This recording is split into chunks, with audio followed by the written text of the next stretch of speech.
ನಾವು ಅರಳಿ ಮರವನ್ನು ಯಾಕೆ ಪೂಜಿಸ್ಬೇಕು ಗೊತ್ತಾ? ಅರಳಿ ಮರ ನಮ್ಮ ದೇಶದ ಪವಿತ್ರ ಮರ. ಇದು ಒಂದು ಇಂಥ ಅದ್ಭುತ ಮರ. ಇದನ್ನು ಟ್ರೀ ಆಫ್ ಲೈಫ್ ಅಂತ ಕೂಡ ಕರೀತಾರೆ. ಈ ಅರಳಿ ಮರವನ್ನು ಅಶ್ವತ್ಥ ಮರ, ಬೋಧಿ ವೃಕ್ಷ, ಪೀಪಲ್ ಟ್ರೀ, ಸ್ಯಾಕ್ರೆಡ್ ಫಿಗ್ ಹೀಗೆ ಅನೇಕ ಹೆಸರುಗಳಿಂದ ಕರೆಯುತ್ತಾರೆ. ವೈಜ್ಞಾನಿಕವಾಗಿ ಫೀಕಸ್ ರಿಲಿಜಿಯೋಸಾ ಅಂತ ಕರೀತಾರೆ. ಈ ಮರ ನಮ್ಮ ದೇಶದಲ್ಲಿ ಎಷ್ಟು ಮುಖ್ಯ ಅಂದ್ರೆ, ನಮ್ಮ ದೇಶದ ಅತ್ಯಂತ ದೊಡ್ಡ ಸಿವಿಲಿಯನ್ ಅವಾರ್ಡ್ ಭಾರತ ರತ್ನ ಇದರ ಆಕಾರ ಅರಳಿ ಮರದ ಎಲೆಯ ಹಾಗಿದೆ. ಇದು ಶಾಂತಿ ಮತ್ತು ಬುದ್ಧಿವಂತಿಕೆಯ ಪ್ರತೀಕ. ಆದರೆ ಅರಳಿ ಮರ ಯಾಕೆ ಇಷ್ಟೊಂದು ಇಂಪಾರ್ಟೆಂಟ್ ಅಂತ ಯೋಚನೆ ಮಾಡಿದ್ದೀರಾ? ಈ ಮರ ತುಂಬಾ ವೇಗವಾಗಿ ಬೆಳೆಯುತ್ತದೆ ಮತ್ತು 100 ಫೀಟ್ ವರೆಗೆ ಬೆಳೆಯುತ್ತದೆ. ಇದರ ಜೀವಿತಾವಧಿ ಸಾಮಾನ್ಯವಾಗಿ 900 ವರ್ಷಗಳಿಂದ 1500 ವರ್ಷಗಳವರೆಗೆ ಇದೆ. ಆದರೂ 3000 ವರ್ಷಗಳ ಹಳೆಯ ಅರಳಿ ಮರಗಳನ್ನು ಗುರುತಿಸಲಾಗಿದೆ. ಸ್ವಲ್ಪ ಯೋಚನೆ ಮಾಡಿ, ಇದು ಬೇಗ ದೊಡ್ಡದಾಗಿ ಬೆಳೆದು ಬಹಳಷ್ಟು ವರ್ಷಗಳವರೆಗೆ ಜೀವಿಸುತ್ತದೆ. ಅಂದ್ರೆ ಇದು ನಮ್ಮ ಭೂಮಿಯ ವಾತಾವರಣ ಬಹಳಷ್ಟು ವರ್ಷಗಳವರೆಗೆ ಪವಿತ್ರವಾಗಿಡುತ್ತದೆ. ಅರಳಿ ಮರ ರಾತ್ರಿ ಸಮಯದಲ್ಲಿ ಕೂಡ ನಮ್ಮ ಪ್ರಾಣವಾಯುವಾದ ಆಕ್ಸಿಜನ್ ಬಿಡುಗಡೆ ಮಾಡುತ್ತದೆ. ಇದು ನ್ಯಾಚುರಲ್ ಏರ್ ಪ್ಯೂರಿಫೈಯರ್ ಆಗಿ ಕೆಲಸ ಮಾಡುತ್ತೆ. ಒಂದು ಅರಳಿ ಮರ ವರ್ಷಕ್ಕೆ 6000 ಪೌಂಡ್ಸ್ ಆಕ್ಸಿಜನ್ ಅಂದ್ರೆ 2706 kgಯಷ್ಟು ತಯಾರಿಸಿದರೆ, ಸಾಮಾನ್ಯ ಗಿಡ 260 ಪೌಂಡ್ಸ್ ಆಕ್ಸಿಜನ್ ಅಂದ್ರೆ 117 kgಯಷ್ಟು ಆಕ್ಸಿಜನ್ ಮಾತ್ರ ತಯಾರಿಸುತ್ತದೆ. ಇದನ್ನು ಕೇಳಿ ನಿಮಗೆ ಆಶ್ಚರ್ಯವಾಗಬಹುದು. ಏನೆಂದ್ರೆ ಈ ಅರಳಿ ಮರವು ಗಾಳಿಯಲ್ಲಿರ್ತಕ್ಕಂಥ ಹಾನಿಕಾರಕ ಬ್ಯಾಕ್ಟೀರಿಯಾಗಳನ್ನು ನಾಶ ಮಾಡಿ ತನ್ನ ಸುತ್ತಲಿನ ಗಾಳಿಯನ್ನು ಶುದ್ಧ ಮಾಡುತ್ತದೆ. ಅಂದ್ರೆ ಈ ಪವಿತ್ರ ಮರ ಆಂಟಿ ಬ್ಯಾಕ್ಟೀರಿಯಲ್ ಆಗಿ ಕೆಲಸ ಮಾಡುತ್ತೆ. ಅರಳಿ ಮರ ಓಝೋನ್ ಪದರನ್ನು ರಕ್ಷಿಸುವಲ್ಲಿ ಸಹಾಯ ಮಾಡುತ್ತದೆ. ಸೂರ್ಯನ ನೇರಳಾತೀತ ಕಿರಣಗಳಿಂದ ಅಂದ್ರೆ ಅಲ್ಟ್ರಾ ವೈಲೆಟ್ ರೇಸ್ ಅಂತೇನು ಹೇಳ್ತೀವಲ್ಲ, ಅವುಗಳಿಂದ ನಮ್ಮನ್ನು ರಕ್ಷಿಸುವ ಓಝೋನ್ ಪದರು ಇದೇನಾಗ್ತಾ ಇದೆ, ಕೆಲವು ವರ್ಷಗಳಿಂದ ತೆಳುವಾಗುತ್ತಿದೆ. ಅರಳಿ ಮರದಿಂದ ಹೊರಬರ್ತಕ್ಕಂಥ ಐಸೋಪ್ರೀನ್ ಇದೇನ್ ಮಾಡುತ್ತೆ, ಓಝೋನ್ ಪದರನ್ನು ಮತ್ತೆ ರಿಸ್ಟೋರ್ ಮಾಡುತ್ತದೆ. ಅದಕ್ಕೆ ವೈಜ್ಞಾನಿಕ ಅರ್ಥದಲ್ಲಿ ಈ ಮರ ಏನಿದೆಯಲ್ಲ, ಇದು ಟ್ರೀ ಆಫ್ ಲೈಫ್ ಅಂದ್ರೆ ಜೀವನದ ಮರ ಆಗಿದೆ. ಇನ್ನು ಆಯುರ್ವೇದದ ಪ್ರಕಾರ ಇದು ಮ್ಯಾಜಿಕಲ್ ಔಷಧೀಯ ಗುಣಗಳನ್ನು ಹೊಂದಿದೆ. ಇದು ಕಫ ಮತ್ತು ಪಿತ್ತ ದೋಷಗಳನ್ನು ಬ್ಯಾಲೆನ್ಸ್ ಮಾಡುತ್ತೆ. ಅಸ್ತಮಾ ಸಮಸ್ಯೆ ನಿವಾರಿಸುವಲ್ಲಿ ಸಹಾಯ ಮಾಡುತ್ತದೆ. ಅರಳಿ ಮರದ ಎಲೆಗಳು ಮತ್ತು ಬೀಜ ಇವು ಆಂಟಿ ಅಲರ್ಜಿ ಗುಣ ಹೊಂದಿವೆ. ಇದರ ಎಲೆಗಳು ಮತ್ತು ಬೀಜ ಇವು ಹಿಸ್ಟಮೈನ್ ಮತ್ತು ಅಸಿಟೈಲ್ ಕೋಲಿನ್ ನಂತಹ ಕೆಲವು ಮಧ್ಯವರ್ತಿಗಳಿಂದ ನಮ್ಮ ಶ್ವಾಸಕೋಶದಲ್ಲಿನ ವಾಯುಮಾರ್ಗಗಳ ಅಂದ್ರೆ ಈ ಗಾಳಿ ಹೋಗ್ತಕ್ಕಂಥ ಪೈಪ್ಗಳ ಕಿರಿದಾಗುವಿಕೆಯನ್ನು ತಡೆಯುತ್ತದೆ. ಬ್ರಾಂಕೋ ಕನ್ಸ್ಟ್ರಿಕ್ಷನ್ ತಡೆಯುತ್ತದೆ. ಇದರಿಂದ ಉಸಿರಾಟ ಸರಾಗವಾಗಿ ಆಗುತ್ತದೆ. ಇದು ಅತಿಯಾದ ಕಫ ಕೂಡ ಹೊರಹಾಕಲು ಸಹಾಯ ಮಾಡುತ್ತೆ. ಈ ಮರದ ತೊಗಟೆ, ಎಲೆಗಳು ಮತ್ತು ಮಾಗಿದ ಹಣ್ಣುಗಳು ಅಸ್ತಮಾ ಚಿಕಿತ್ಸೆಗೆ ಸಹಾಯಕವಾಗಿವೆ. ಇವುಗಳನ್ನು ಒಣಗಿಸಿ ಪುಡಿ ಮಾಡಿ ಇಟ್ಕೊಳ್ಬಹುದು ಅಥವಾ ಹಾಗೆ ನೀರಿನಲ್ಲಿ ಹಾಕಿ ಕುದಿಸಿ ಕಷಾಯ ಮಾಡಿ ಶೋಧಿಸಿಕೊಂಡು ಬೆಳಗ್ಗೆ ಖಾಲಿ ಹೊಟ್ಟೆಯಲ್ಲಿ ಕುಡಿಬೇಕು. ಈ ಪುಡಿ ಏನಿರುತ್ತಲ್ಲ, ಇದನ್ನ 1 ಗ್ರಾಂನಷ್ಟು ತೆಗೆದುಕೊಳ್ಬಹುದು. ಕೆಂಪು ಅಕ್ಕಿಯ ಗಂಜಿಯ ಜೊತೆ ಈ ಪುಡಿಯನ್ನು ಸೇರಿಸಿ ಕುಡಿದ್ರೆ ಇನ್ನೂ ಒಳ್ಳೆಯ ಲಾಭ ಸಿಗುತ್ತೆ. ಇದನ್ನು 2 ವಾರ ಕಂಟಿನ್ಯೂಸ್ ಆಗಿ ಸೇವಿಸಬೇಕು. ಇದರಿಂದ ಏನಾಗುತ್ತೆ, ಉಸಿರಾಟದ ತೊಂದರೆ, ಉಬ್ಬಸ ಇಂಥ ಸಮಸ್ಯೆಗಳು ನಿವಾರಣೆ ಆಗುತ್ತವೆ ಮತ್ತು ಅತಿಯಾದ ಕಫ ಕೂಡ ಹೊರ ಹೋಗುತ್ತದೆ. ಅರಳಿ ಮರ ಮಧುಮೇಹ ನಿವಾರಿಸುವಲ್ಲಿ ಸಹಾಯ ಮಾಡುತ್ತದೆ. ಇದರಲ್ಲಿ ಇರ್ತಕ್ಕಂಥ ಆಂಟಿ ಆಕ್ಸಿಡೆಂಟ್ ಗುಣ ಹೊಂದಿರುವ ಕೆಲವು ರಾಸಾಯನಿಕ ಸತ್ವಗಳಾದ ಬೀಟಾ ಸಿಟೋಸ್ಟೆರಾಲ್ ಡಿ ಗ್ಲುಕೋಸೈಡ್ ಮತ್ತು ಫೈಟೋಸ್ಟೆರಾಲ್ ಇವೇನಂತಂದ್ರೆ ನಮ್ಮ ಮೇದೋಜೀರಕ ಗ್ರಂಥಿಯ ಕೋಶಗಳಿಗೆ ಫ್ರೀ ರ್ಯಾಡಿಕಲ್ಸ್ಗಳಿಂದ ಹಾನಿ ಏನುಂಟಾಗುತ್ತೆ ಅಲ್ಲ, ಅದನ್ನು ತಡೆಗಟ್ಟುತ್ತವೆ ಮತ್ತು ಇನ್ಸುಲಿನ್ ಸ್ರವಿಕೆಯನ್ನು ಹೆಚ್ಚಿಸುತ್ತದೆ. ಈ ಇನ್ಸುಲಿನ್ ರಕ್ತದಲ್ಲಿ ಸಕ್ಕರೆ ಮಟ್ಟ ಕಡಿಮೆ ಮಾಡುತ್ತೆ. ಅಷ್ಟೇ ಅಲ್ಲ, ಅರಳಿ ಮರದಲ್ಲಿರ್ತಕ್ಕಂಥ ಆಂಟಿ ಆಕ್ಸಿಡೆಂಟ್ಗಳು ಹೃದಯದ ಜೀವಕೋಶಗಳನ್ನು ಫ್ರೀ ರ್ಯಾಡಿಕಲ್ಸ್ಗಳಿಂದ ಹಾನಿಯಾಗುವುದನ್ನು ತಡೆಯುತ್ತವೆ ಮತ್ತು ಕೊಲೆಸ್ಟ್ರಾಲ್ ಮಟ್ಟವನ್ನು ಕಡಿಮೆ ಮಾಡಲು ಸಹಾಯ ಮಾಡುತ್ತವೆ. ಅಂದ್ರೆ ಅರಳಿ ಮರ ಹೃದಯದ ಆರೋಗ್ಯಕ್ಕೂ ಒಳ್ಳೆಯದು ಮತ್ತು ಹೃದಯದ ಕಾರ್ಯಕ್ಷಮತೆ ಹೆಚ್ಚಿಸುತ್ತದೆ. ಹೇಗೆ ಬೆಳೆಸಬೇಕಂದ್ರೆ 2 ರಿಂದ 3 ಚಿಗುರು ಎಲೆಗಳನ್ನ ಹಾಗೆ ಬೆಳಗ್ಗೆ ಖಾಲಿ ಹೊಟ್ಟೆಯಲ್ಲಿ ತಿನ್ನಬಹುದು, ಅಥವಾ ಈ ಅರಳಿ ಮರದ ತೊಗಟೆ ಅಥವಾ ಎಲೆಗಳ ಕಷಾಯ ಮಾಡಿ ಕುಡಿಬಹುದು. ಹೀಗೆ ನಿರಂತರ ಸೇವಿಸುತ್ತಾ ಬಂದ್ರೆ ಅಸ್ತಮಾ ಸಮಸ್ಯೆ ಇದ್ರೆ ಸುಧಾರಿಸುತ್ತದೆ, ಮಧುಮೇಹಿಗಳಿಗೂ ಒಳ್ಳೆಯದು, ಹೃದಯದ ಆರೋಗ್ಯಕ್ಕೂ ಒಳ್ಳೆಯದು. ಅಷ್ಟೇ ಅಲ್ಲ, ಇದರಲ್ಲಿರ್ತಕ್ಕಂಥ ಫ್ಲೆವನಾಯ್ಡ್ಗಳು ಮತ್ತು ಸ್ಟೆರಾಲ್ಗಳು ಮಲಬದ್ಧತೆ ನಿವಾರಿಸುವಲ್ಲಿ ಸಹಾಯ ಮಾಡುತ್ತವೆ. ಇವು ವಿರೇಚಕ ಗುಣ ಹೊಂದಿರೋದ್ರಿಂದ ಮಲವನ್ನು ಸಡಿಲಗೊಳಿಸಿ ಕರುಳಿನ ಚಲನೆಯನ್ನು ಉತ್ತೇಜಿಸುತ್ತವೆ, ಜೀರ್ಣಕ್ರಿಯೆ ಸುಧಾರಿಸುತ್ತವೆ. ಚರ್ಮ ರೋಗಗಳು ನಿವಾರಣೆ ಆಗುತ್ತವೆ. ಅಂದ್ರೆ ರಕ್ತವು ದೂಷಿತವಾಗಿ ನಮ್ಮ ದೇಹದಲ್ಲಿ ಎಕ್ಸಿಮಾ, ಸೋರಿಯಾಸಿಸ್, ಕುರು ಇಂಥ ಸಮಸ್ಯೆಗಳು ನಿವಾರಣೆ ಆಗುತ್ತವೆ. ಇದಕ್ಕೆ ಕನಿಷ್ಠ 2 ವಾರ ಆದರೂ ಇದರ ಕಷಾಯ ಕುಡಿಯಲೇಬೇಕು. ವಯಸ್ಸು ಹೆಚ್ಚಾದ್ರೂ ಋತುಚಕ್ರ ಪ್ರಾರಂಭ ಆಗದೇ ಇದ್ದಾಗ ಈ ಅರಳಿ ಮರದ ತೊಗಟೆ ಕುಟ್ಟಿ ರಸ ತೆಗೆದು ಹಸುವಿನ ಹಾಲ್ನಲ್ಲಿ ಸೇರಿಸಿ ಕುಡಿಯುತ್ತಾ ಬಂದ್ರೆ 15 ದಿನಗಳಲ್ಲಿ ಋತುಚಕ್ರ ಪ್ರಾರಂಭವಾಗುತ್ತದೆ ಅಂತ ಆಯುರ್ವೇದದಲ್ಲಿ ಉಲ್ಲೇಖಿಸಲಾಗಿದೆ. ಅಥವಾ ಈ ಪುಡಿ, ಇದರ ತೊಗಟೆಯ ಪುಡಿ ಅಥವಾ ಎಲೆಯ ಚೂರ್ಣ ಮಾಡಿ 1 ಗ್ರಾಂನಷ್ಟು ಬಿಸಿ ನೀರಿನೊಂದಿಗೆ ಸೇವಿಸಬಹುದು ಅಥವಾ ಕಷಾಯ ಮಾಡಿ ಕುಡಿಬಹುದು. ಅರಳಿ ಮರ ಆಂಟಿ ಕನ್ವಲ್ಸೆಂಟ್ ಗುಣ ಹೊಂದಿದೆ. ಅಂದ್ರೆ ಫಿಟ್ ಸಮಸ್ಯೆ ಇದ್ದಾಗ ಇದು ಲಾಭ ಕೊಡುತ್ತೆ. ಇದು ಅನಾಲ್ಜೆಸಿಕ್ ಆಗಿ ಕೆಲಸ ಮಾಡುತ್ತೆ. ಅಂದ್ರೆ ನೋವು ನಿವಾರಣೆ ಮಾಡುತ್ತದೆ. ಇದು ಆಂಟಿ ಅಲ್ಸರ್ ಏಜೆಂಟ್ ಆಗಿ ಕೆಲಸ ಮಾಡುತ್ತದೆ. ನಮ್ಮ ಜಠರ್, ಕರುಳಿನ ಆರೋಗ್ಯ ಕಾಪಾಡುತ್ತೆ. ಇದು ಆಂಟಿ ಪಾರ್ಕಿನ್ಸನ್ ಏಜೆಂಟ್ ಆಗಿ ಕೂಡ ಕೆಲಸ ಮಾಡುತ್ತೆ. ಅಂದ್ರೆ ಪಾರ್ಕಿನ್ಸನ್ಸ್ ಕಾಯಿಲೆ ಆಗಲು ಬಿಡೋದಿಲ್ಲ. ಇಷ್ಟೆಲ್ಲ ಔಷಧಿ ಗುಣಗಳ ಜೊತೆಗೆ ಅರಳಿ ಮರ ಚಿಕ್ಕ ಎಕೋಸಿಸ್ಟಮ್ ಅನ್ನು ಸಪೋರ್ಟ್ ಮಾಡುತ್ತೆ. ಪಕ್ಷಿಗಳು, ಚಿಕ್ಕ ಚಿಕ್ಕ ಕೀಟಗಳು, ಅಳಿಲುಗಳು ಇವುಗಳ ಆವಾಸ ಸ್ಥಾನವಾಗಿದೆ. ಹೀಗೆ ಅರಳಿ ಮರವು ಇಡೀ ಜೀವನ ಸಂಕುಲಕ್ಕೆ ವರದಾನವಾಗಿದೆ. ಅದಕ್ಕೆ ಈ ಪವಿತ್ರ ಅರಳಿ ಮರವನ್ನು ಪೂಜೆ ಮಾಡೋದು. ಶಿವರಾತ್ರಿಯಂದು ಶಿವನ ಪೂಜೆಯಲ್ಲಿ ಬಳಸೋ ಉತ್ತರಾಣಿಯು ಕಳೆ ಸಸ್ಯ ಆಗಿ ಎಲ್ಲಾ ಕಡೆ ಬೆಳೆದ್ರೂ ನಾವು ಅಚ್ಚರಿ ಪಡುವಂತ ಔಷಧಿ ಗುಣಗಳನ್ನ ಹೊಂದಿದೆ. ಉತ್ತರಾಣಿ ನಮ್ಮ ದೇಶದಲ್ಲಿ ಪ್ರಾಚೀನ ವೈದಿಕ ಕಾಲದಿಂದಲೂ ಬಳಸಲಾಗುತ್ತಿದೆ. ಯಜುರ್ವೇದದಲ್ಲಿ ಇದರ ಬಗ್ಗೆ ಉಲ್ಲೇಖವಿದೆ. ಅಪಮೃಜ್ಯತೆ ವ್ಯಾಧಿರನೇನ ಇತಿ ಅಪಮಾರ್ಗಃ ಎಂಬ ಉತ್ಪತ್ತಿಯಿಂದ ದೇಹದಲ್ಲಿ ಅನೇಕ ಕಾರಣಗಳಿಂದ ರಸ, ರಕ್ತ, ಮಾಂಸ, ಮೇದಸ್ಸು, ಅಸ್ಥಿ, ಮಜ್ಜೆ, ಶುಕ್ರ ಮುಂತಾದ ಸಪ್ತಧಾತುಗಳಲ್ಲಿ ಟಾಕ್ಸಿನ್ಸ್ ಅಂದ್ರೆ ಕಲ್ಮಶಗಳು ಸೇರಿಕೊಂಡಾಗ ಉತ್ತರಾಣಿಯು ತನ್ನ ದಿವ್ಯ ಶಕ್ತಿಯಿಂದ ಶುದ್ಧಗೊಳಿಸುತ್ತದೆ. ಆದ್ರಿಂದಲೇ ಸಂಸ್ಕೃತದಲ್ಲಿ ಇದನ್ನ ಅಪಮಾರ್ಗ ಅಂತ ಕರೆಯಲಾಗುತ್ತದೆ. ವೈಜ್ಞಾನಿಕವಾಗಿ ಅಕಿರಾಂಥಸ್ ಆಸ್ಪೆರಾ ಅಂತ ಕರೆಸಿಕೊಳ್ಳೋ ಉತ್ತರಾಣಿಯು ಹೂಗಳ ಬಣ್ಣದ ಆಧಾರದ ಮೇಲೆ, ಅಂದ್ರೆ ಬಿಳಿ ಮತ್ತು ಕೆಂಪು ಉತ್ತರಾಣಿ ಅಂತ 2 ವಿಧ ಗುರುತಿಸಲಾಗಿದೆ. ಈ ಗಿಡದ ಪಂಚಾಂಗಗಳನ್ನು ಅಂದ್ರೆ ಸಂಪೂರ್ಣ ಗಿಡವನ್ನು ಔಷಧಿ ರೂಪದಲ್ಲಿ ಬಳಸಲಾಗುತ್ತಿದೆ. ಈ ಗಿಡ ಎಷ್ಟು ಅದ್ಭುತ ಅಂದ್ರೆ ಇದರ ಸೇವನೆಯಿಂದ ನಮಗೆ ಹಸಿವೆ, ನೀರಡಿಕೆ ಬೇಗ ಆಗಲ್ಲ. ಕೌಟಿಲ್ಯನ ಸಮಯದಲ್ಲಿ ಉತ್ತರಾಣಿಯ ಬಗ್ಗೆ ವಿಶೇಷ ರೀತಿಯಲ್ಲಿ ಉಲ್ಲೇಖಿಸಲಾಗಿದೆ. ಯುದ್ಧ ನಡೆಯುವ ಸಮಯದಲ್ಲಿ ಈ ಗಿಡದ ಬೀಜಗಳನ್ನು ಹಾಲಿನಲ್ಲಿ ಹಾಕಿ ಕುದಿಸಿ ಪಾಯಸ ತರ ಮಾಡಿ ಈ ಪಾಯಸವನ್ನು ಸೈನಿಕರಿಗೆ ಕುಡಿಸುತ್ತಿದ್ದರಂತೆ. ಯಾಕೆಂದ್ರೆ ಯುದ್ಧ ಸಮಯದಲ್ಲಿ ಸೈನಿಕರಿಗೆ ಹಸಿವು ಮತ್ತು ನೀರೇಡಿಕೆ ಬಾಧಿಸಬಾರದು ಅಂತ. ಅಷ್ಟೇ ಅಲ್ಲ, ಸಾಧು ಸಂತರು ಕೂಡ ತಮ್ಮ ಸಾಧನೆಯಲ್ಲಿ ತಲ್ಲೀನರಾಗಲು ಈ ಪಾಯಸ ಸೇವಿಸುತ್ತಾರಂತೆ. ಇದರಿಂದ ಅವರಿಗೆ ಯಾವುದೇ ಪ್ರಕಾರದ ಹಸಿವು, ಬಾಯಾರಿಕೆ ಆಗೋದಿಲ್ಲ ಮತ್ತು ಬಹಳ ಹೊತ್ತು ಮಲ ಮೂತ್ರವನ್ನು ಕಂಟ್ರೋಲ್ ಮಾಡಿಕೊಂಡು ಸಾಧನೆ ಮಾಡಬಹುದು.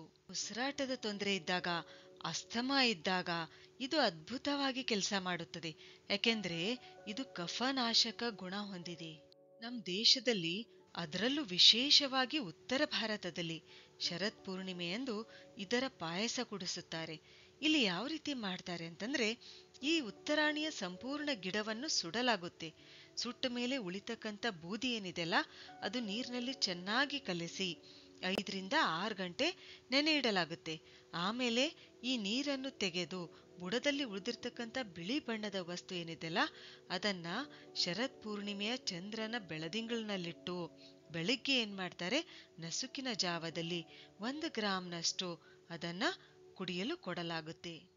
ಈ ಸುಟ್ಟಿರ್ತಕ್ಕಂಥ ಪುಡಿಯನ್ನು ನೇರವಾಗಿ ಜೇನುತುಪ್ಪದಲ್ಲಿ ಹಾಕಿ ಆ ರೀತಿಯಾಗಿ ತಿಂದ್ರೂ ಕೂಡ ಏನಂತಂದ್ರೆ ಕೆಮ್ಮು, ಅಸ್ತಮಾ ಕಡಿಮೆ ಆಗುತ್ತೆ. ಇದರ ಒಣಗಿದ ಎಲೆಗಳನ್ನು ಸುಟ್ಟು ಇದರ ಹೊಗೆ ತೆಗೆದುಕೊಂಡ್ರು ಕೂಡ ಏನಂತಂದ್ರೆ ಕೆಮ್ಮು, ಅಸ್ತಮಾ ಕಡಿಮೆ ಆಗುತ್ತೆ.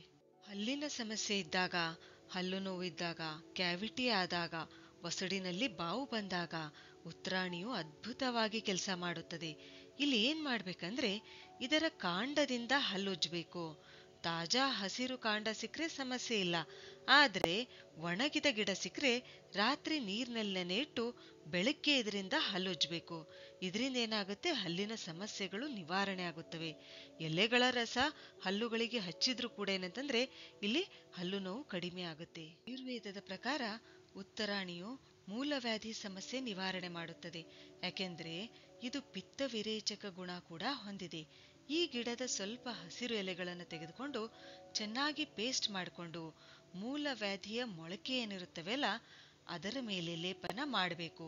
ಮತ್ತು 1 ಚಮಚ ಈ ಎಲೆಗಳ ರಸ ಖಾಲಿ ಹೊಟ್ಟೆಯಲ್ಲಿ ಕುಡಿಯುತ್ತಾ ಬಂದ್ರೆ ಏನಾಗುತ್ತೆ, ನಾವು ಪೈಲ್ಸ್ ಅಂತ ಹೇಳ್ತೀವಲ್ಲ ಅಥವಾ ಮೂಲವ್ಯಾಧಿ ಈ ಸಮಸ್ಯೆ ಏನಿದೆಯಲ್ಲ ಇದು ನಿವಾರಣೆ ಆಗುತ್ತದೆ. ರಕ್ತ ಏನು ಹೋಗುತ್ತದೆ ಅಲ್ಲ ಅದು ಕೂಡ ನಿಲ್ಲುತ್ತದೆ. ಈ ಪೈಲ್ಸ್ ಸಮಸ್ಯೆ ನಿವಾರಣೆಗೆ ಮತ್ತೊಂದು ರೂಪದಲ್ಲಿ ಕೂಡ ಬಳಸಬಹುದು. ಯಾವ ರೀತಿ ಅಂದ್ರೆ, ಉತ್ತರಾಣಿ ಗಿಡದ ಬೇರಿನ ಪುಡಿ 1 ಗ್ರಾಂನಷ್ಟು ಅಕ್ಕಿ ತೊಳೆದ ನೀರಿನಲ್ಲಿ ಬೆರೆಸಿ ಸೇವಿಸಬೇಕು. ಮತ್ತು ಈ ಬೇರಿನ ಪುಡಿ ಏನಿದೆಲ್ಲ ಇದು ಪೇಸ್ಟ್ ತರ ಮಾಡಿಕೊಂಡು ಮೂಲವ್ಯಾಧಿಯ ಮೊಳಕೆಗೆ ಹಚ್ಚಬಹುದು. ಇದರ ಮತ್ತೊಂದು ಉಪಯೋಗ ಏನಂದ್ರೆ, ಬೇಗ ಗರ್ಭಧರಿಸುವಲ್ಲಿ ಕೂಡ ಇದು ಸಹಾಯ ಮಾಡುತ್ತದೆ. ಪುಷ್ಯ ನಕ್ಷತ್ರದ ದಿನ ಇದರ ಬೇರಿನ ರಸ ತೆಗೆದು ಕುಡಿಬೇಕು. ಋತುಚಕ್ರದ 5 ದಿನ ಆದ್ಮೇಲೆ ಕುಡಿಬೇಕು. 4 ದಿನಗಳವರೆಗೆ ಇದು ಕುಡಿಬೇಕು. ಹೀಗೆ 3 ತಿಂಗಳು ಮಾಡಿದರೆ ಗರ್ಭಧಾರಣೆ ಏನಿದೆಯಲ್ಲ ಅದು ಸುಲಭವಾಗಿ ಆಗುವಂತೆ ಮಾಡುತ್ತದೆ. ಇದು ಈ ರೀತಿಯಾಗಿ ಏನಂತಂದ್ರೆ ಆಯುರ್ವೇದದಲ್ಲಿ ಇದು ಹೇಳಲಾಗಿದೆ. ಕಿವಿ ನೋವು ಇದ್ದಾಗ ಉತ್ತರಾಣಿಯಿಂದ ತಯಾರಿಸಿದ ಅಪಮಾರ್ಗ ಕ್ಷಾರ ತೈಲ ಇದೇನ್ ಮಾಡ್ಬೇಕು, 4 ರಿಂದ 5 ಹನಿ ಕಿವಿಗೆ ಹಾಕಿದ್ರೆ ನೋವು ಕಡಿಮೆ ಆಗುತ್ತೆ. ಇನ್ನು ಭಸ್ಮಕ ರೋಗ ಇದ್ದಾಗ ಅಂದ್ರೆ ಎಷ್ಟು ತಿಂದ್ರೂ ಇನ್ನೂ ತಿನ್ಬೇಕು ಅನ್ನಿಸ್ತಕ್ಕಂಥ ರೋಗ ಅಂದ್ರೆ ಬಕಾಸುರನ ಹಾಗೆ, ಇಂಥ ಸಮಸ್ಯೆ ಇದ್ದಾಗ ಇದರ ಬೀಜದ ಚೂರ್ಣ ಅಥವಾ ಇದರ ಪಾಯಸ ಮಾಡಿ ಕುಡಿಸಿದ್ರೆ ಏನಾಗುತ್ತೆ, ಇಲ್ಲಿ ಲಾಭ ಕೊಡುತ್ತೆ. ಇಷ್ಟೆಲ್ಲಾ ಉಪಯೋಗ ಹೊಂದಿರೋದ್ರಿಂದಲೇ ಉತ್ತರಾಣಿಯು ಸರ್ವರೋಗ ನಿವಾರಣಿ ಅಂತ ಹೇಳಲಾಗಿದೆ. ತುಳಸಿಯು ಅನೇಕ ರೋಗಗಳಿಗೆ ಸಿದ್ಧೌಷಧವೆಂದು ನಮ್ಮ ಪೂರ್ವಜರಿಗೆ ಗೊತ್ತಿದ್ದರಿಂದ ಇದೊಂದರಿಂದಲೇ ಬಹಳಷ್ಟು ರೋಗಗಳನ್ನು ಗುಣಪಡಿಸುತ್ತಿದ್ದರು. ಇದೆಲ್ಲ ಫಾರಿನರ್ಸ್ ರಿಸರ್ಚ್ ಮಾಡಿದ್ದು 200 ರಿಂದ 300 ವರ್ಷಗಳಿಂದ. ಆದರೆ ನಮ್ಮ ಋಷಿ ಮುನಿಗಳು ಸಾವಿರಾರು ವರ್ಷಗಳ ಹಿಂದೆಯೇ ತುಳಸಿಯ ಮಹತ್ವ ಅರಿತು ಅದನ್ನು ಮನೆಯ ಮುಂದೆ ಬೆಳೆಸಿ ಜೋಪಾನವಾಗಿ ಕಾಪಾಡಿ ತುಳಸಿಯನ್ನು ಪೂಜಾರ ಸ್ಥಾನ ಕೊಟ್ರು. ಚರಕ ಸಂಹಿತೆಯಲ್ಲಿ ಕೂಡ ತುಳಸಿಯ ಬಗ್ಗೆ ಉಲ್ಲೇಖಿಸಲಾಗಿದೆ. ತುಳಸಿಯಲ್ಲಿ ರಾಮ ತುಳಸಿ, ವಿಷ್ಣು ತುಳಸಿ, ಕೃಷ್ಣ ತುಳಸಿ, ಕರ್ಪೂರ ತುಳಸಿ, ನಿಂಬೆ ತುಳಸಿ ಹೀಗೆ ಹಲವಾರು ಪ್ರಭೇದಗಳನ್ನು ಗುರುತಿಸಿದ್ದಾರೆ. ಚಹಾ ಪುಡಿ ಬಳಸುವ ಬದಲಾಗಿ ತುಳಸಿ ಎಲೆಯ ಕಷಾಯ ಬಳಸಿದ್ರೆ ಆಲಸ್ಯ, ದಣಿವು ಕಡಿಮೆಯಾಗಿ ಶರೀರದಲ್ಲಿ ಸ್ಫೂರ್ತಿ ಉಂಟಾಗುತ್ತದೆ. ಅಷ್ಟೇ ಅಲ್ಲ, ಈ ಕಷಾಯ ಲಿವರ್ನ ತೊಂದರೆಗಳಿಗೆ ಕೂಡ ತುಂಬಾ ಉಪಯುಕ್ತ. ಪಿತ್ತದೋಷ ನಿವಾರಣೆ ಆಗುತ್ತದೆ. ಪ್ರತಿದಿನ ತುಳಸಿಯ 5 ರಿಂದ 10 ಎಲೆಗಳನ್ನು ಬೆಳಗ್ಗೆ ಖಾಲಿ ಹೊಟ್ಟೆಯಲ್ಲಿ ಅಗಿದು ತಿನ್ನೋದ್ರಿಂದ ದೇಹದಲ್ಲಿ ರೋಗ ನಿರೋಧಕ ಶಕ್ತಿ ಹೆಚ್ಚುತ್ತದೆ. ಜ್ವರದಲ್ಲಂತೂ ತುಳಸಿ ಎಲೆಗಳಲ್ಲಿ ಬೆವರು ಹುಟ್ಟಿಸುವಂತಹ ಪ್ರಚೋದಕ ಗುಣ ಇರೋದ್ರಿಂದ ಎಲ್ಲಾ ಬಗೆಯ ಜ್ವರಗಳಲ್ಲಿ, ಅದರಲ್ಲಿಯೂ ಮಲೇರಿಯಾದಲ್ಲಿ ತುಂಬಾನೇ ಉಪಯುಕ್ತವಾಗಿದೆ. ತುಳಸಿ ಎಲೆ ರಸ 2 ರಿಂದ 4 ಚಮಚ ಜೇನಿನೊಂದಿಗೆ ಬೆರೆಸಿ ಇಲ್ಲವೇ ಅದರ ಕಷಾಯ ತಯಾರಿಸಿ ಪ್ರತಿ 4 ಗಂಟೆಗಳಿಗೊಮ್ಮೆ ಕುಡಿಯಬೇಕು. ಜ್ವರ ಇಲ್ಲಿ ನಿವಾರಣೆ ಆಗುತ್ತದೆ. ತುಳಸಿ ಎಲೆಯ ರಸ, ಚಿಟಿಕೆ ಕಾಳುಮೆಣಸಿನ ಪುಡಿ ಮತ್ತು ಜೇನುತುಪ್ಪ ಇವುಗಳನ್ನು ಬೆರೆಸಿ ಕುಡಿದರೆ ಜೀರ್ಣಶಕ್ತಿ ಕೂಡ ಹೆಚ್ಚುತ್ತದೆ. ತುಳಸಿಯ ಬೀಜವು ಕೂಡ ಬಹಳಷ್ಟು ಔಷಧೀಯ ಗುಣಗಳಿಂದ ತುಂಬಿದೆ. ತುಳಸಿಯ ಬೀಜ ಸಿಹಿ ಲೋಳೆಯಾಗಿರುತ್ತದೆ. ಇಲ್ಲಿ ನೀವು ನೋಡಬಹುದು, ನೀರಿನಲ್ಲಿ ಹಾಕಿದಾಗ ಅದು ಯಾವ ರೀತಿ ಲೋಳೆ ತರ ಕಾಣಿಸ್ತಾ ಇದೆ ಅಂತ. ಇದನ್ನು ನೀರಿನಲ್ಲಿ ನೆನೆಸಿ ಶೋಧಿಸಿ ಶರ್ಬತ್ ರೂಪದಲ್ಲಿ ಕುಡಿದ್ರೆ ಉರಿ ಮೂತ್ರ ಕಟ್ಟು ನಿವಾರಣೆ ಆಗುತ್ತದೆ. ತುಳಸಿಯ ಬೀಜದಲ್ಲಿ ಇನ್ನೊಂದು ಅದ್ಭುತವಾದ ಗುಣವಿದೆ. ತುಳಸಿಯ ಬೀಜವನ್ನು ಪುಡಿ ಮಾಡಿ ಸಮಭಾಗದ ಹಳೆಯ ಬೆಲ್ಲವನ್ನು ಕೂಡಿಸಿ ಸಣ್ಣ ಕಡಲೆಕಾಳು ಪ್ರಮಾಣದ ಗುಳಿಗೆಗಳನ್ನು ಮಾಡಿ ಇಟ್ಕೊಳ್ಬೇಕು. ಬೆಳಗ್ಗೆ ಮತ್ತು ಸಾಯಂಕಾಲ 1 ಗುಳಿಗೆ ನುಂಗಿ 1 ಲೋಟ ಹಾಲು ಕುಡಿಯಬೇಕು. ಹೀಗೆ ನಾವು 1 ಮಂಡಲದವರೆಗೆ ಅಂದ್ರೆ 48 ದಿನಗಳವರೆಗೆ ನಾವು ಇದನ್ನು ಸೇವಿಸಿದ್ರೆ ವೀರ್ಯವು ಬಹು ಗಟ್ಟಿಯಾಗಿ ಶರೀರದಲ್ಲಿ ಶಾಖವು ಶಕ್ತಿಯು ಸ್ಥಿರಗೊಳ್ಳುತ್ತದೆ ಮತ್ತು ಕಫ ವಾಯುವಿಕಾರಗಳಿಂದ ಉಂಟಾಗುವ ಅನೇಕ ರೋಗಗಳು ನಿರ್ಮೂಲನೆಯಾಗುತ್ತವೆ. ಹೀಗೆ ನಾವು ಬಹಳ ದೀರ್ಘ ಸಮಯದವರೆಗೆ ನಾವು ಇದನ್ನ ಸೇವಿಸೋದ್ರಿಂದ ಅಕಾಲದಲ್ಲಿ ಉಂಟಾಗುವ ವೃದ್ಧಾವಸ್ಥೆಯು ದೂರವಾಗುತ್ತದೆ. ಶಿಥಿಲಗೊಂಡಿರುವ ಇಂದ್ರಿಯಗಳು ದೃಢಗೊಳ್ಳುತ್ತವೆ. ನೆಗಡಿ, ಜ್ವರ, ಗಂಟಲು ನೋವು ಪರಿಹಾರಕ್ಕಾಗಿ ತುಳಸಿ ಎಲೆ ರಸ ಜೊತೆ ನಾವು ಜೇನುತುಪ್ಪ ಅದನ್ನ ಹಾಕಿ ಕುಡಿಸಿದರೆ ಇದರಿಂದ ನಮಗೆ ಈ ಸಮಸ್ಯೆಗಳಿಂದ ಬೇಗ ಪರಿಹಾರ ಸಿಗುತ್ತೆ. ತುಳಸಿಯ ಗಿಡವು ನಮ್ಮ ಲಂಗ್ಸ್ ಅನ್ನು, ನಮ್ಮ ಫುಪ್ಪುಸಗಳನ್ನು ಕೂಡ ಇದು ಸ್ಟ್ರಾಂಗ್ ಮಾಡುತ್ತೆ.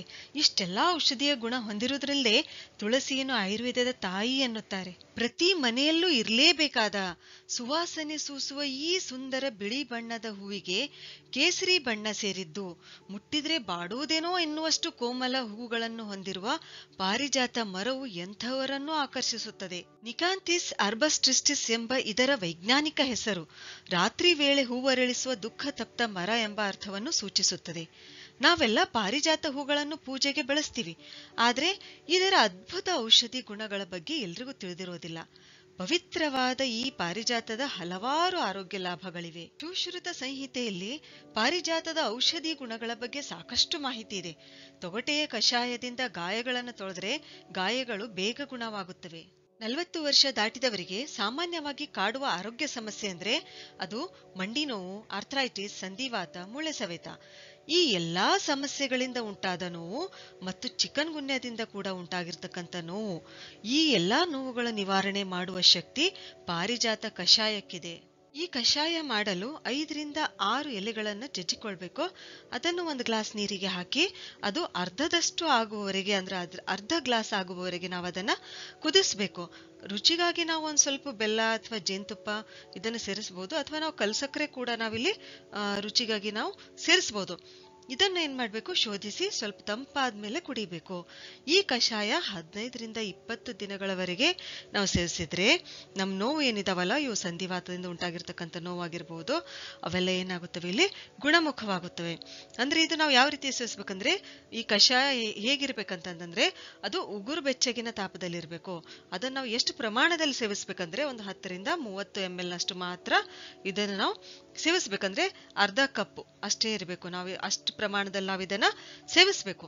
ಹೀಗೆ ಮಾಡೋದ್ರಿಂದ ಎಲ್ಲಾ ರೀತಿಯ ನೋವುಗಳು ಏನಾಗುತ್ತವೆ, ಇಲ್ಲಿ ನಿವಾರಣೆ ಆಗುತ್ತವೆ. ಇಲ್ಲಿ ನೆನ್ಪಿಡ್ಬೇಕಾಗಿರ್ತಕ್ಕಂಥ ಒಂದು ವಿಷಯ ಏನಂತಂದ್ರೆ, ಈ ಕಷಾಯ ಬೆಳಗಿನ ಉಪಹಾರ ಅಥವಾ ಮಧ್ಯಾಹ್ನದ ಊಟಕ್ಕಿಂತ ಅರ್ಧ ಗಂಟೆ ಮುಂಚೆ ಕುಡಿಬೇಕು. ನಾವು ಊಟ ಆದ್ಮೇಲೆ ಕುಡಿದ್ರೆ ಏನಾಗುತ್ತೆ, ಹಲವಾರು ರೀತಿಯ ಜೀರ್ಣಕ್ರಿಯೆಗೆ ಸಂಬಂಧಪಟ್ಟ ತೊಂದರೆಗಳು, ಅಂತ ಸಮಸ್ಯೆಗಳು ಏನಾಗುತ್ತವೆ, ಜೀರ್ಣಕ್ರಿಯೆಗೆ ಸಂಬಂಧಪಟ್ಟ ಸಮಸ್ಯೆಗಳಲ್ಲಿ ಉಂಟಾಗುತ್ತವೆ. 100ರಲ್ಲಿ 70% ಜನರಿಗೆ ತಲೆ ಕೂದಲಿಗೆ ಸಂಬಂಧಪಟ್ಟ ಒಂದಲ್ಲ ಒಂದು ಸಮಸ್ಯೆ ಇದ್ದೇ ಇರುತ್ತದೆ. ಈ ಸಮಸ್ಯೆಗಳಿಗೆ ಈ ಕಷಾಯ ತಲೆಗೆ ನಾವು ಹೇರ್ ಸೀರಮ್ ಆಗಿ ಉಪಯೋಗಿಸಬಹುದು. ಇದನ್ನು ತಲೆಗೆ ಹಚ್ಚಿ 30 ನಿಮಿಷ ಆದ್ಮೇಲೆ ತಲೆ ಸ್ನಾನ ಮಾಡಬೇಕು. ಇದರಿಂದ ಉತ್ತಮ ಫಲಿತಾಂಶ ಸಿಗುತ್ತದೆ. ಆದ್ರೆ ತಲೆಗೆ ಹಚ್ಚುವ ಕಷಾಯ ಬಿಸಿಯಾಗಿರಬಾರದು ಮತ್ತು ಇದರಲ್ಲಿ ನಾವು ಯಾವುದೇ ರೀತಿ ಸಿಹಿಯನ್ನು ಹಾಕಿರಬಾರದು. ಬೆಲ್ಲ ಆಗ್ಲಿ, ಜೇನುತುಪ್ಪ ಆಗ್ಲಿ ಅಥವಾ ಕಲ್ಲು ಸಕ್ಕರೆ ಆಗ್ಲಿ ಯಾವುದೇ ರೀತಿ ಸಿಹಿಯನ್ನು ಹಾಕಿರಬಾರದು. ಹಾಗೆ ಕಹಿಯಾಗಿರ್ತಕ್ಕಂಥ ಈ ಕಷಾಯವನ್ನು ನಾವು ತಲೆಗೆ ಹೇರ್ ಸೀರಮ್ ಆಗಿ ನಾವು ಇದನ್ನ ಬಳಸಬಹುದು. ಪಾರಿಜಾತದ ಎಲೆಗಳು ತಂಪು ಗುಣ ಹೊಂದಿರುವ ಕಾರಣ ದೇಹದಲ್ಲಿ ಎಲ್ಲಿಯೂ ಉರಿ, ಗಾಯ, ಊತಗಳಿದ್ದರೆ ಇದರಿಂದ ತಯಾರಿಸಿದ ಎಣ್ಣೆ ಬಳಸೋದ್ರಿಂದ ಉರಿ ತಗ್ಗುತ್ತದೆ. ಇದರಲ್ಲಿರುವ ಬೆಂಜೋಯಿಕ್ ಆಸಿಡ್ ಹಾಗೂ ಕ್ಯಾರೋಟಿನ್ ಪಾರಿಜಾತದ ಎಲೆಗೆ ಈ ಗುಣ ನೀಡಿವೆ. ಪಾರಿಜಾತಕ್ಕೆ ಖಿನ್ನತೆಯನ್ನು ನಿವಾರಿಸುವ ಸಾಮರ್ಥ್ಯವಿದೆ. ಪಾರಿಜಾತ ಎಲೆಗಳ ಕಷಾಯ ಕುಡಿಯುವುದರಿಂದ ಒತ್ತಡ ಉಂಟಾಗೋದಿಲ್ಲ, ಡಿಪ್ರೆಷನ್ ಕಡಿಮೆಯಾಗುತ್ತದೆ. ಆಯುರ್ವೇದ ಔಷಧಿಗಳಲ್ಲಿ ಪಾರಿಜಾತದ ಎಲೆಗಳನ್ನು ಮಲೇರಿಯಾ ಹಾಗೂ ಡೆಂಘೆ ಜ್ವರಗಳ ಚಿಕಿತ್ಸೆಗೆ ಔಷಧವಾಗಿ ಬಳಸಲಾಗುತ್ತದೆ. ಜ್ವರದ ಚಿಕಿತ್ಸೆಗೆ ಇದರ ತೊಗಟೆಯೂ ಉಪಯೋಗವಾಗುತ್ತದೆ. ಪಾರಿಜಾತದ ಎಣ್ಣೆಯನ್ನು ಆಲಿವ್ ಎಣ್ಣೆಯೊಂದಿಗೆ ಬೆರೆಸಿ ಅಂಗಾಲಿಗೆ ತಿಕ್ಕುವುದರಿಂದ ಕೂಡ ಜ್ವರವು ಕಡಿಮೆಯಾಗುತ್ತದೆ. ಮೂಗಿನ ರಕ್ತಸ್ರಾವ ಸಮಸ್ಯೆ ಇದ್ರೆ ಪಾರಿಜಾತದ ಎಲೆಯನ್ನು ಬಾಯಿಯಲ್ಲಿ ಇಟ್ಕೊಂಡು ಅಗಿಯಬೇಕು. ಇದು ಮೂಗಿನಿಂದ ಹೊರಬರುವ ರಕ್ತವನ್ನು ನಿಲ್ಲಿಸುತ್ತದೆ. ಅಥವಾ ಈ ಮರದ ಬೇರನ್ನು ಅಗಿಯುವುದರಿಂದ ಕೂಡ ಮೂಗಿನಿಂದ ರಕ್ತಸ್ರಾವವಾಗುವುದು ನಿಲ್ಲುತ್ತದೆ. ದೇಹದಲ್ಲಿ ಕ್ಯಾನ್ಸರ್ ಕೋಶಗಳು ಬೆಳವಣಿಗೆ ಆಗದಂತೆ ನೋಡಿಕೊಳ್ಳುವ ಗುಣ ಪಾರಿಜಾತದ ಎಲೆಗಳಿಗಿದೆ. ಇದರಲ್ಲಿರುವ ಅತ್ಯಧಿಕ ಆಂಟಿ ಆಕ್ಸಿಡೆಂಟ್ ಗುಣ ಇದಕ್ಕೆ ಕಾರಣ. 4 ರಿಂದ 5 ಎಲೆಗಳನ್ನು ಚೆನ್ನಾಗಿ ಜಜ್ಜಿ ನೀರಿನಲ್ಲಿ ಒಂದು 10 ರಿಂದ 15 ನಿಮಿಷ ಕುದಿಸಬೇಕು. ನಂತರ ಇದನ್ನು ಶೋಧಿಸಿ ಪ್ರತಿದಿನ ಕುಡಿಯುವ ಅಭ್ಯಾಸ ನಾವು ರೂಢಿಸ್ಕೊಳ್ಬೇಕು. ಹೀಗೆ ಮಾಡೋದ್ರಿಂದ ಏನಾಗುತ್ತೆ, ನಮ್ಮ ದೇಹದಲ್ಲಿ ಯಾವುದೇ ರೀತಿ ಕ್ಯಾನ್ಸರ್ ಕೋಶಗಳು ಬೆಳೆಯೋದಿಲ್ಲ. ಪಾರಿಜಾತ ಹೃದಯದ ಆರೋಗ್ಯಕ್ಕೂ ಕೂಡ ಒಳ್ಳೆಯದು. ಪಾರಿಜಾತ ಹೂಗಳ ರಸವನ್ನು ಕುಡಿಯುವುದು ಹೃದಯದ ರೋಗಕ್ಕೆ ಲಾಭಕಾರಿ.